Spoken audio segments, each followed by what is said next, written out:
If you don't want to rely on daily posting to bring in clients, you don't need to.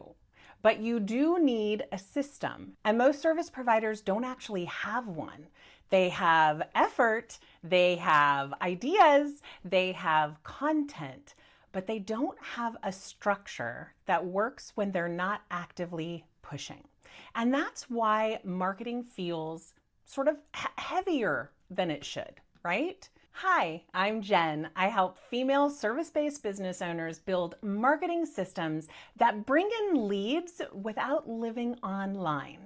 And today I am walking you through what an evergreen marketing system actually looks like and how to build one that works year-round.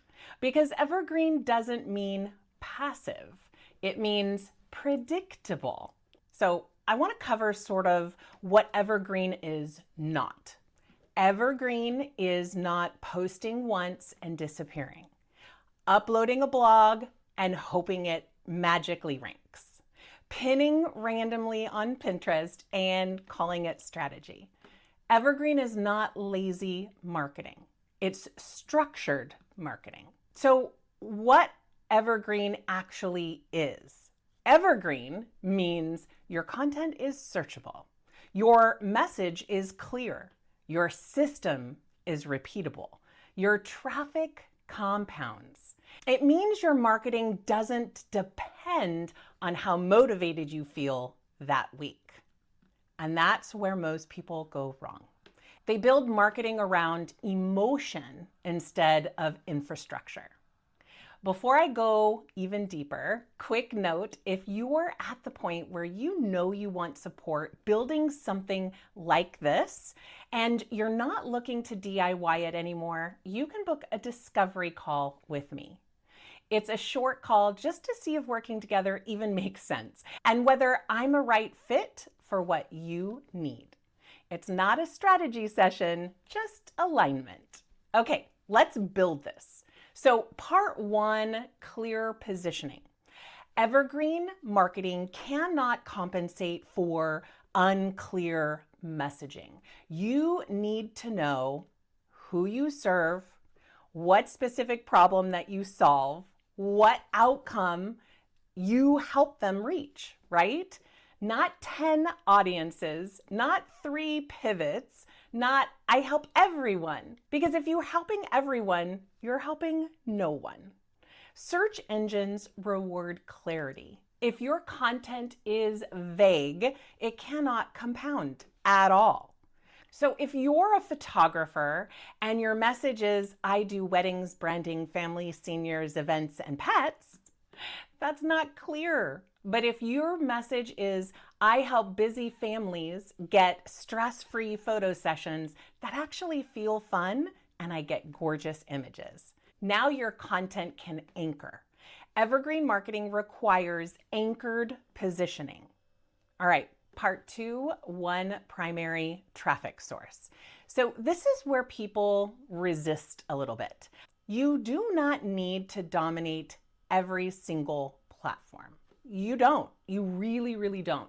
You need one anchor, Pinterest, YouTube, or your SEO blog, because all 3 of those platforms are search marketing platforms. That's where people go to find the help that they need, right? And why would you want that? Because authority builds depth through repetition. If you switch platforms every quarter, nothing is compounding. Evergreen traffic is slow at first. It has to build up through that compounding. And it's so freaking powerful later. As an example, I think I've talked about this before, but for the last month, I have a pin that's been in my top 10 pins, and it's from 2014. So when I say stuff compounds on Pinterest, I am not messing around at all. Now let's move on to part 3, which is a repeatable content engine.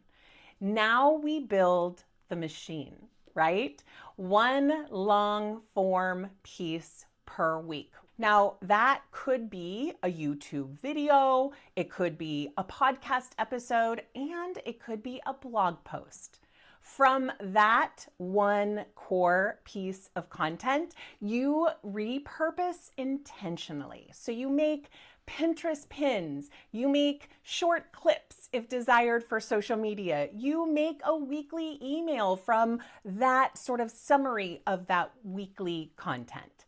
Not random content, just throwing things willy-nilly to see what sticks. And it's a structured expansion. So why does this work? Because your brain stops asking, what should I post? And starts asking, how should we improve this system? That shift alone will reduce marketing fatigue in half. All right, part 4, clear conversion path. Traffic without direction is really just noise. I hate to say it. It hurts me to say it, but it is 100% the truth. Every evergreen piece must lead somewhere. A discovery call, a service page, free training, membership, whatever. If there is no path, then there is no strategy, at all. Evergreen marketing is not about views. It's about a qualified moment. So let's switch this up a little bit and talk about common mistakes.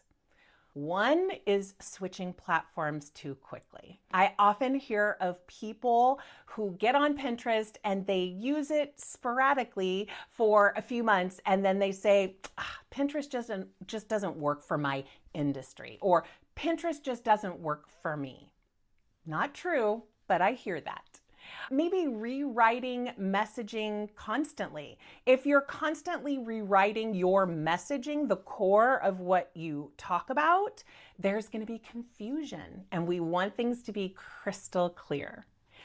Waiting for motivation. That is a huge mistake, right? Waiting for motivation, sometimes you're not motivated, right? And sometimes this is part of your business. You do need to create some content. Another mistake is creating without a plan to distribute elsewhere. Motivation is unreliable, and structure isn't. Here's what changes when I help clients build this sort of marketing ecosystem. They stop panicking about numbers weekly. They stop checking analytics every single day. They trust compounding growth, and that emotional stability is so powerful.